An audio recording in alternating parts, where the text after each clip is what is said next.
tu ne mettras devant un aveugle rien qui puisse le faire tomber. Dans le Lévitique 19, le verset 14. Amen. Tu ne maudiras pas un sourd, tu ne mettras pas devant un aveugle quelque chose qui peut le faire tomber. Voyez-vous? Car tu auras de la crainte de ton Dieu. Et c'est très important.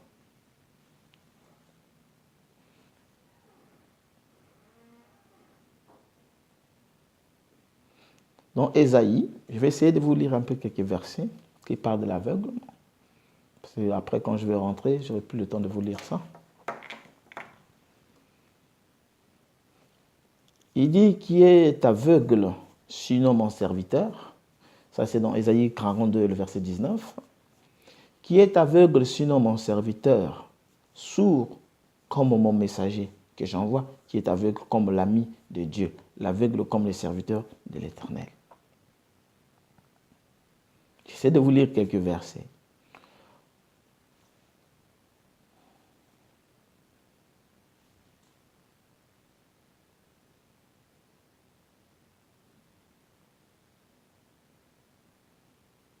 Et il donne la parabole. Il dit ceci dans la parabole. Dans Luc 6, le verset 39.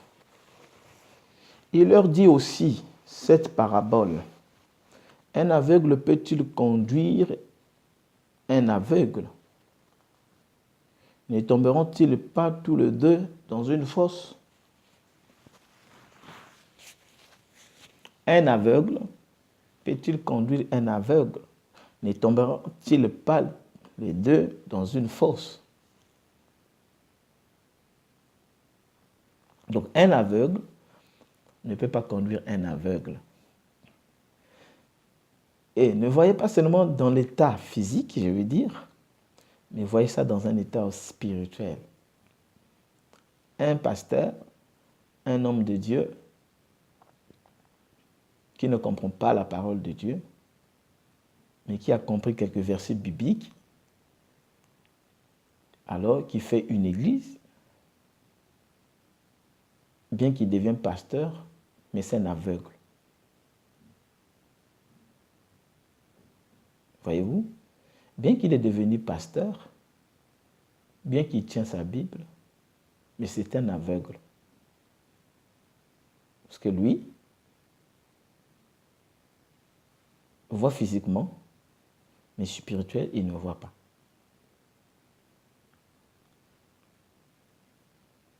L'aveuglement ne parle pas seulement du physique, mais d'un état d'esprit. On peut aussi parler de l'aveuglement. Je peux vous appeler physiquement,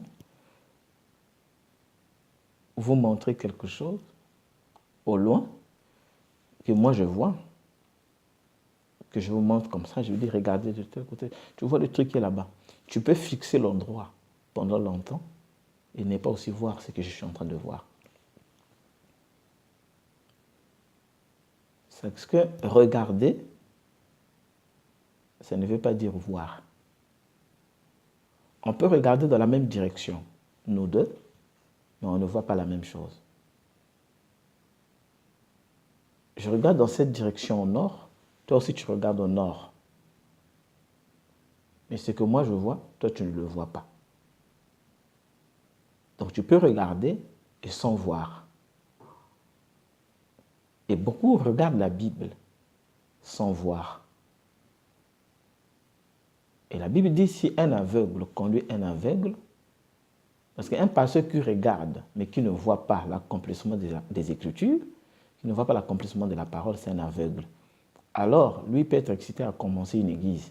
Il a une église, il a une grande église, des gens viennent, mais il ne voit pas lui-même. Et comme lui, le pasteur ne voit pas, le reste ne verront pas. Tu peux le montrer dans les Écritures. Mais mon frère, il est écrit. Il est écrit. Il lit, mais il ne voit pas.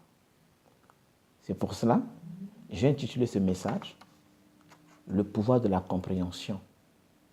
C'est le pouvoir de voir, c'est le pouvoir de comprendre.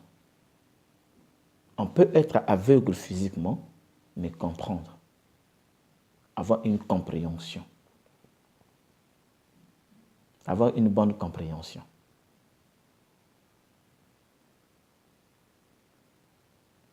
Voyez-vous? C'est pour ça que je suis en train de lire ces Écritures. Comme ça, quand je vais venir, ça va nous aider à avancer. Donc là, c'était dans Luc 6 au verset 39. Il leur dit aussi cette parabole. Il dit cette parabole, c'était une parabole. Il dit cette parabole. Un aveugle peut-il conduire un aveugle? Ne tomberont-ils pas tous les deux dans une fosse?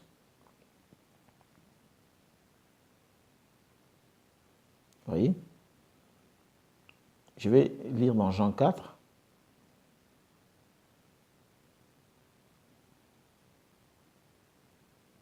Non, je prends dans 2 Corinthiens. 2 Corinthiens 4 au verset 4. Il dit pour les incrédules dont le Dieu de ce siècle a aveuglé. Vous voyez? Là, ça change d'étape. C'est pour ça que quand je vais rentrer pour parler de l'aveuglement, je ne prends pas seulement l'aveuglement naturel comme étant un défaut physique, mais je vais parler aussi d'un défaut dans l'état spirituel.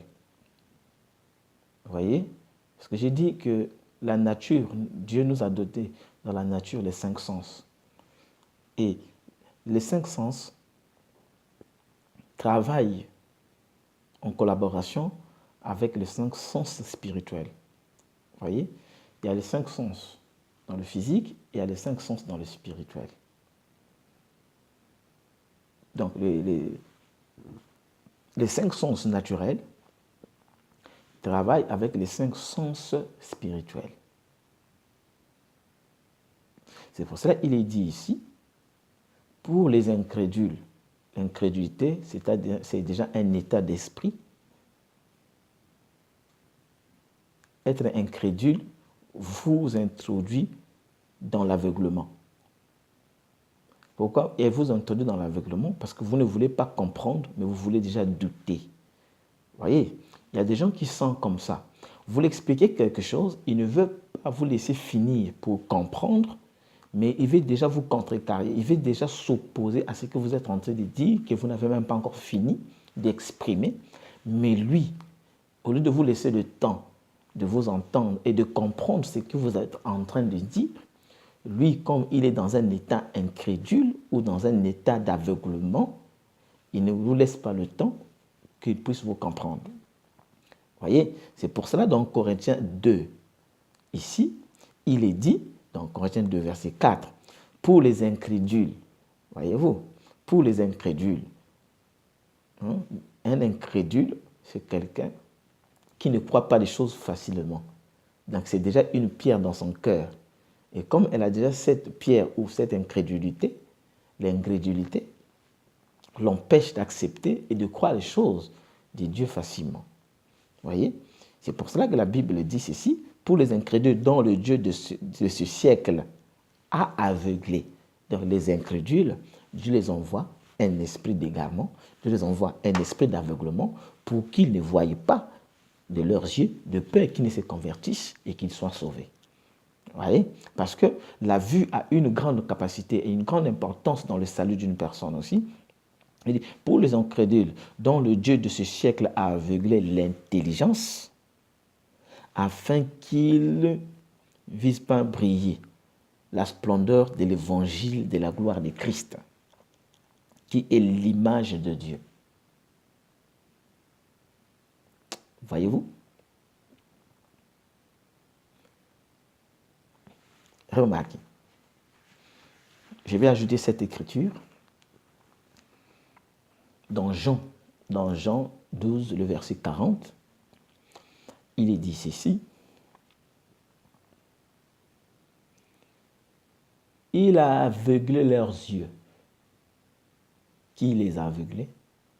De ne pas comprendre. Qui les a aveuglés? De ne pas saisir. Qui les a aveuglés? de ne pas avoir cette compréhension, ce pouvoir de comprendre, le pouvoir de voir, le pouvoir de saisir la pensée de Dieu. Il dit, il les a aveuglés. Il a aveuglé leurs yeux et endurci leur cœur. Il les a aveuglés de leurs yeux et endurci leur cœur, de peur qu'ils voient de leurs yeux que leur cœur se convertisse. Il a aveuglé leurs yeux et endurci leur cœur, de peur qu'ils ne voient des yeux et qu'ils ne comprennent du cœur. Vous voyez, l'état psychologique, physique d'aveuglement d'un homme ou une personne qui ne voit pas de ses yeux, ça peut affecter son cœur. Vous voyez, je ne dis pas obligatoirement, mais ça peut aussi affecter son état du cœur. Parce que dans Jean 12, 40, il a aveuglé leurs yeux, il a endurci leur cœur, de peur qu'ils ne voient des yeux qu'ils comprennent. Vous voyez? Parce que quand vous voyez des yeux, vous pouvez aussi avoir la compréhension du cœur.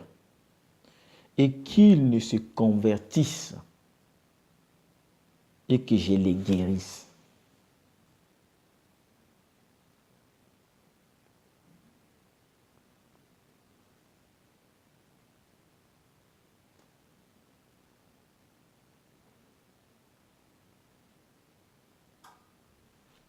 Dans Jean 2, verset 11, « Mais celui qui est son frère est dans le ténèbre. Il marche dans le ténèbre et il ne sait où il va, parce que les ténèbres ont aveuglé ses yeux. » Voyez-vous? Donc l'aveuglement, c'est un état physique, spirituel. Lorsqu'on parle d'un aveugle, ça peut affecter son état de croyance,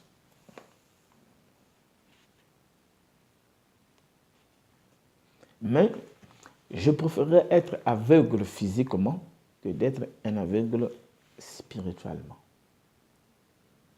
Et le plus grand danger que nous avons aujourd'hui, il y a plus des aveugles spirituels que des aveugles physiques. Mais chose étonnante, ces aveugles spirituels, ils ne le savent pas. Mais ce qui est un aveugle physique, facilement il le reconnaît. Et il essaie d'aller à l'hôpital. On essaie de l'aider. On essaie de voir que ça ne va pas. On essaie de... Voilà. Mais un état spirituel est plus dangereux. Voyez-vous, une personne qui ne comprend pas la parole, un pasteur qui ne saisit pas la parole de Dieu, qui raconte les choses de Dieu n'importe comment, qui ne sait ce qu'il dit, c'est un aveugle spirituel. Et donc Jésus a dit, si un aveugle conduit un aveugle, les deux ne tomberont-ils pas dans une fosse? Les deux ne tomberont-ils pas dans une fosse? C'est pour cela, vous allez remarquer, si l'aveugle Bartimée était dans la ville de Jéricho, j'ai dit que Bartimée était dans la ville de Jéricho, il n'était pas né aveugle, mais Bartimée est devenu aveugle. Et j'ai dit, l'aveuglement peut être aussi une maladie. Voyez-vous? Mais nous avons un Dieu qui guérit toutes les maladies. Le Dieu du ciel, le Jéhovah de l'Ancien Testament, est le Dieu qui guérit toutes les maladies. Il n'y a aucune maladie qui peut résister dans sa présence. Aucun démon qui peut résister dans sa présence. Et nous avons vu que les maladies, ce sont des esprits. La maladie, ce sont des démons. Ce sont les anges déchus. Et ces anges déchus-là ont pris des formes, voyez-vous.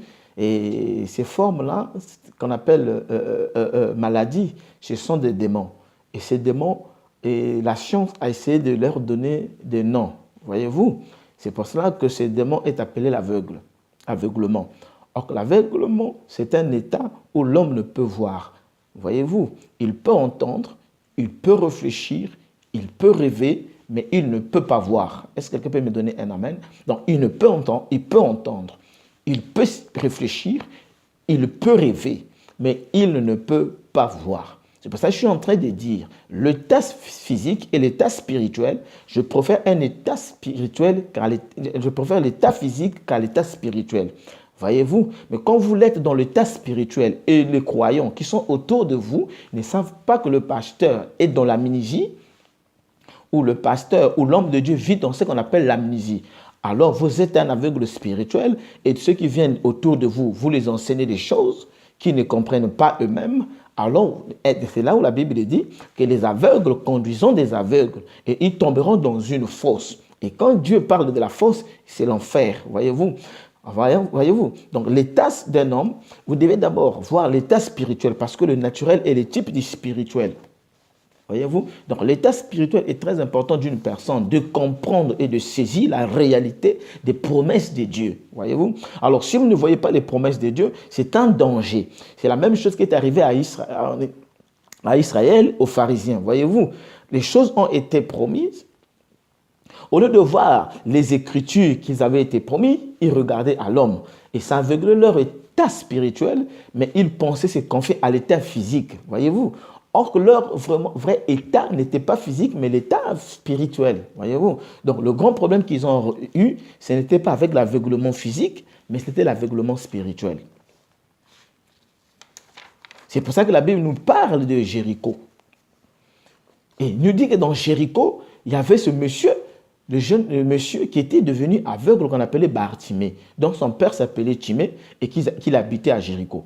Et il est toujours resté à Jéricho. Et je répète que Jéricho, c'était une ville. Et cette ville de Jéricho était dans le plaine de la vallée du Jourdain. Et cette ville qui était dans le plaine de la vallée du Jourdain, c'était une ville touristique. Vous voyez? Donc, beaucoup de gens venaient dans cette ville de Jéricho. Donc, il y avait beaucoup d'entrées et beaucoup de sorties. Et vous allez remarquer, dans l'ancien temps, des aveugles étaient toujours conduits par quelque chose. Vous voyez? Comme aujourd'hui, on voit les aveugles. Un aveugle est toujours conduit par quelqu'un. Donc, un aveugle ne peut pas se conduire lui-même. Voyez-vous? Bon, peut-être maintenant qu'on voit des aveugles qui essaient de développer leur état d'esprit pour essayer de marcher, aller quelque part, mais avec un petit bâton. Vous voyez, un bâton conducteur qui essaie de leur montrer un peu tourne à gauche, des vibrations par des vibrations à la main, voilà. Vous voyez, donc cet état physique est mieux que l'état spirituel. C'est pour cela, vous allez remarquer que l'aveugle Bartimée, qui a vécu dans la ville de Jéricho, cet homme est devenu aveugle. Mais malgré qu'il était devenu aveugle, il n'appréciait pas ses conditions d'être aveugle. Ça lui arrivait de réfléchir quand il voyait. Il arrivait qu'il réfléchit quand il était avant. Voyez-vous? Et vous allez remarquer, l'aveugle Bartimée, lui aveugle, un homme aveugle qui avait une femme et une fille. Vous voyez, la responsabilité d'une famille, c'était le père de nourrir sa famille.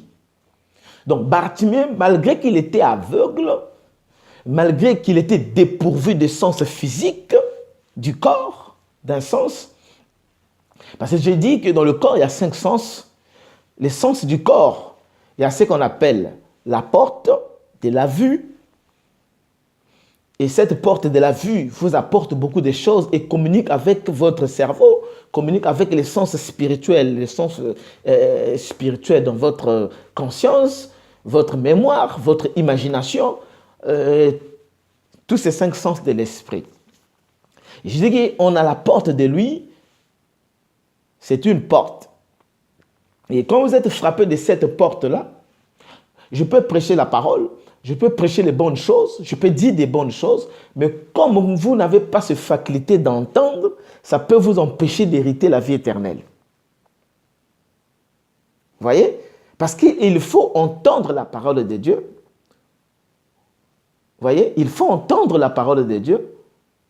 Parce que la Bible dit, la parole de Dieu, il faut l'entendre. Quand vous écoutez la parole de Dieu, elle saisit votre cœur et vous avez l'envie de donner votre cœur à Dieu. Vous avez l'envie de vous convertir à Dieu. Mais il faut premièrement que vous puissiez entendre. Raison pour laquelle une personne qui n'entend pas, c'est un état un peu grave. Voyez-vous? Mais il y a des gens qui peuvent entendre, mais ne pas comprendre. Ça, c'est aussi quelque chose de grave. Mais tu entends et tu ne comprends pas. Voyez? Or, je préfère comprendre qu'entendre. Voyez? Donc, j'ai dit, il y a la vue qui vous permet de communiquer avec le sens de l'esprit. Il y a le coude qui vous permet de communiquer avec le sens de l'esprit. Il y a le goût qui vous permet de communiquer avec le sens de l'esprit. Quand vous mangez quelque chose, vous pourrez dire c'est bon, ce que j'avais mangé dernièrement. Donc, vous rentrez dans votre mémoire, de vous rappeler de ce que vous avez mangé dernièrement. En fait, vous ramenez ça, donc vous rentrez dans votre cerveau, vous rentrez dans la partie mémoire pour vous rappeler que ce que j'avais mangé dernièrement. En fait, c'est une porte, voyez-vous. Et vous avez ce qu'on appelle le toucher. Le toucher aussi est une porte. Voyez-vous, quand je touche le verre, je sais que j'ai touché un verre. Et quand je le touche, je sens que c'est un sens. Et ce sens-là est appelé le toucher. Vous voyez? Et il y a des gens qui souffrent de maladies, par exemple, des gens qui souffrent de la paralysie, des gens qui peuvent souffrir d'autres maladies. Vous voyez? Et des fois, dans la paralysie, vous avez l'impression que votre main n'existe plus. Vous voyez, même ceux qui sont en train de souffrir de cet esprit, ce mauvais démon, qui est en train de frapper actuellement, qu'on appelle l'AVC. Et donc, vous voyez que l'AVC essaie de vous paralyser, essaie de vous paralyser d'un état physique, vous voyez.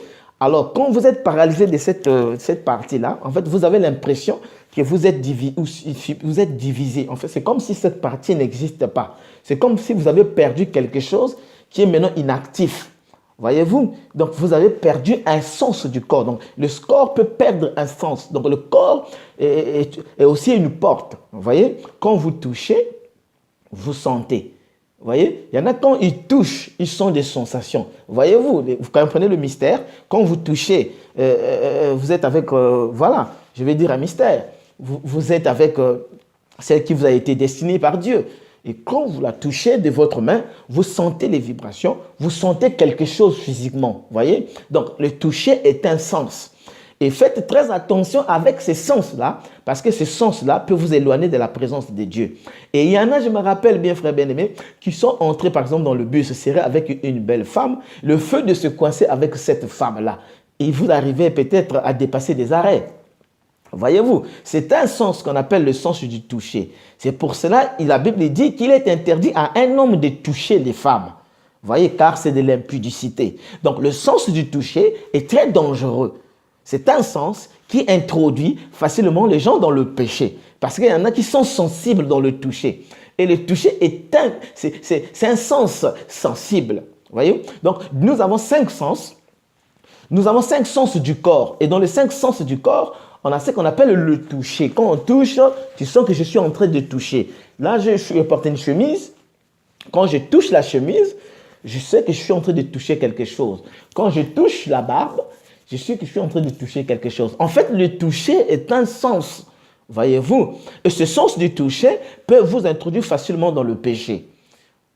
Est-ce que quelqu'un peut donner un amen? Est-ce que quelqu'un peut me dire gloire à Dieu? Donc, Dieu nous a dotés de 5 sens. Et ces 5 sens-là nous met en contact avec la nature que Dieu a créée.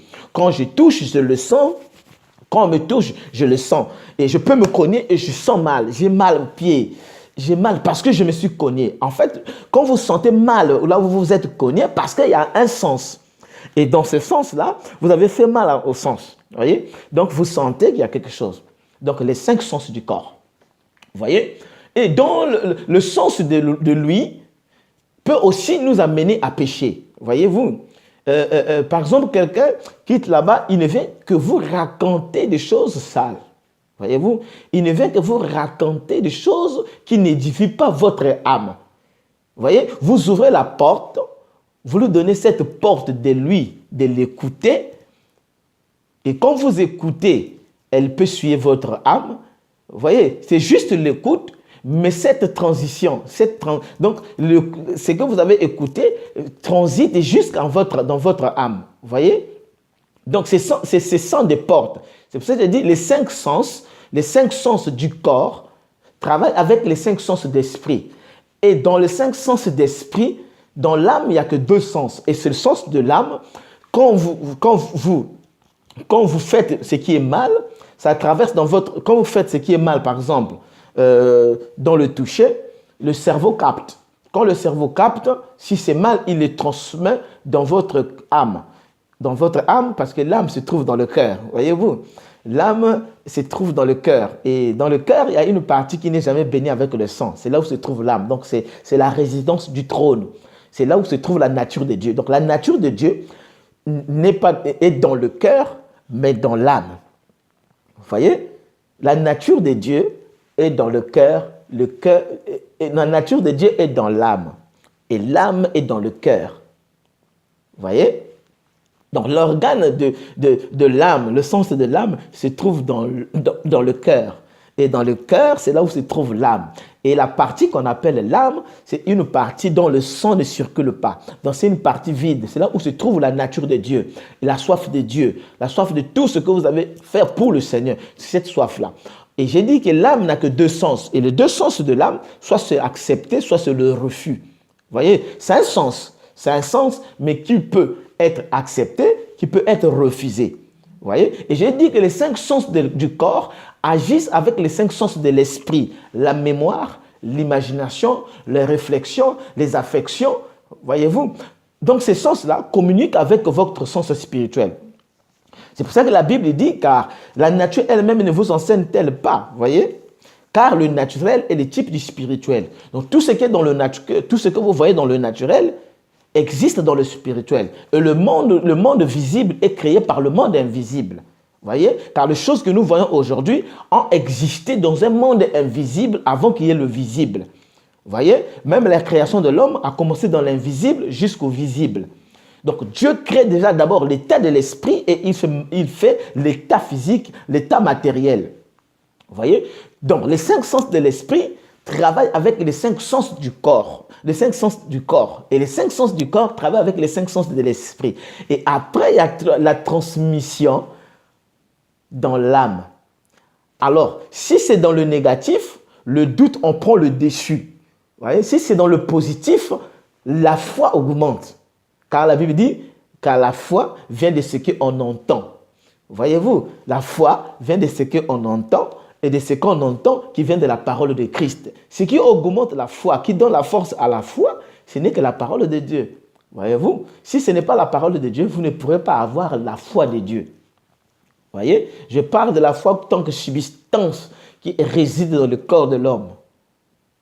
Par la parole, par l'écoute de la parole. Vous voyez? Donc là, nous sommes sur l'aveugle Bartimée. Donc j'ai dit que Bartimée était un aveugle physique. Vous voyez? Ce monsieur aveugle physique qui devait nourrir une famille, sa femme et les enfants. Vous voyez? Savait que c'est son rôle de père de nourrir une famille, de nourrir sa famille. Donc il était censé trouver un moyen. Vous voyez? C'est pour ça que la Bible dit le mendiant. Il est devenu mendiant, c'est parce que Bartimée, il avait une famille, il fallait nourrir cette famille. Et j'ai dit que la ville de Jéricho, est une ville Jordanie située dans la rive ouest de la vallée du Jourdain. Et nous avons vu avec vous que dans Jéricho, Dieu a fait beaucoup de choses, des grandes choses que Dieu a réalisées dans la ville du Jourdain, dans la vallée du Jourdain ou dans la ville du Jourdain. Vous voyez? Donc l'aveugle Bartimée devait avancer avec le Seigneur. Aveugle Bartimée devait avancer pour nourrir sa famille. Vous voyez? Et comme Jéricho était la ville touristique, alors des gens entraient et sortaient. Alors Bartimée a réfléchi. Il s'est dit, bon, qu'est-ce que je peux faire? Et comme des gens de l'époque des estropiés qui ils étaient dans les rues, comme nous le voyons aujourd'hui, vous voyez, ils étaient en train de demander de l'argent, ils étaient là en train de demander quelque chose. Et à l'époque, dans la ville de Jéricho, il y avait tellement de mendiants, il y avait tellement de gens qui demandaient de l'argent, donc il était difficile aux gens de te partager. Il était difficile aux gens qui te donnent quelque chose. Alors l'aveugle Bartimée avait pensé, il voulait réaliser quelque chose pour attracter le monde, pour attracter un peuple, pour attracter les passants, pour attracter les passagers, les passants.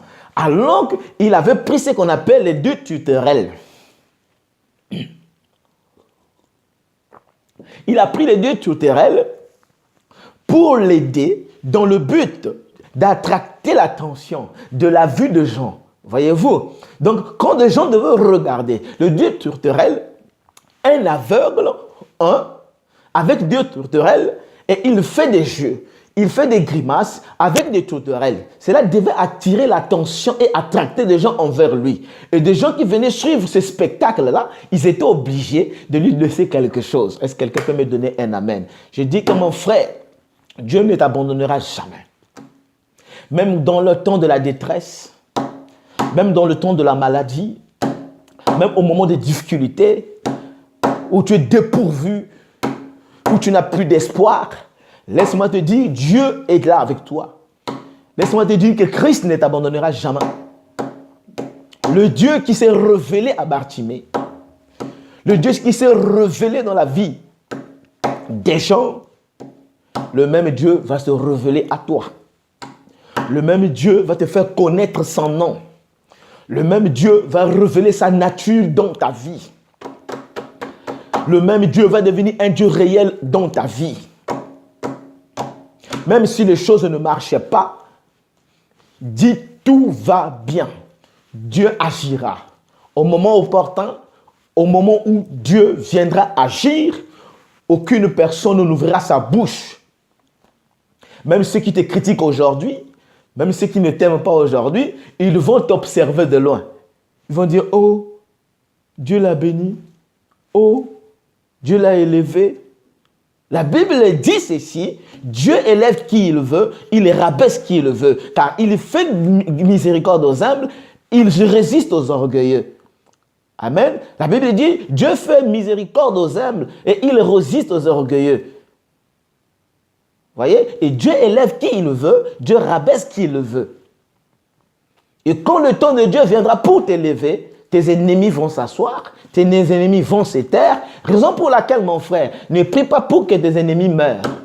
Ne prie pas pour que Dieu tue tes ennemis, parce que ce n'est pas ça la victoire. Ne prie pas pour que Dieu tue tes ennemis. Ne prie pas pour que Dieu les éloigne réellement. Prie pour que Dieu les garde en vie, pour qu'ils voient la main de Dieu dans ta vie, pour qu'ils voient comment Dieu va t'élever, pour qu'ils voient comment Dieu va t'élever et te placer au sommet de la pyramide.